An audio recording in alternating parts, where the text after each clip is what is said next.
यानी जिस परिस्थितियों के हम हिस्सा हैं, जिस सिचुएशन में हम रह रहे हैं, जिस समूह के साथ हम रह रहे हैं या जिस लोगों के साथ हम वार्तालाप कर रहे हैं, वो हमें एनर्जी नहीं दे रहा है, जीवन का कोई मैसेज नहीं दे रहा है ना। बस हम रह रहे हैं, हिस्सेदारी कर रहे हैं, यानी यूज टू हो गए उस चीज़ के ना। ऐसा व्यक्ति बदलाव की इच्छा दिखने के बाद भी इच्छा नहीं रखता है, वो वैसे ही चलता रहता है। सिचुएशनें तो बदलती हैं, यहाँ निर्माण प्रक्रिया में हम लोग हैं, अगर यहाँ की सिचुएशन ऐसी है, बाहर तो सिचुएशन आप खुद समझ सकते हैं कैसी है, यहाँ तो सेट फॉर्मेट हुआ ना, और उसमें भी हम अपने में चेंज नहीं ला पा रहे हैं, तो बाहर की सिचुएशनें कैसी हैं,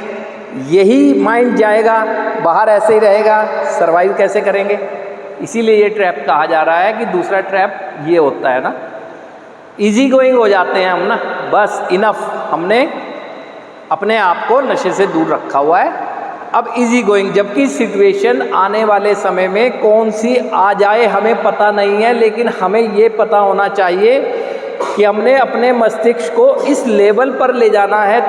कि आने वाली कोई भी सिचुएशन का हम सामना कर सकें, कोई भी सिचुएशन का सामना कर सकें। अब ऐसा व्यक्ति जो होता है वो एक तो इनफ मान लेता है अपने आप को नशा छोड़ने को ना। अब अनुशासन में जहाँ ढलना होता है ना, अनुशासन में ढलने की जहाँ बात आती है, तो जैसे ही वो बाहर जाता है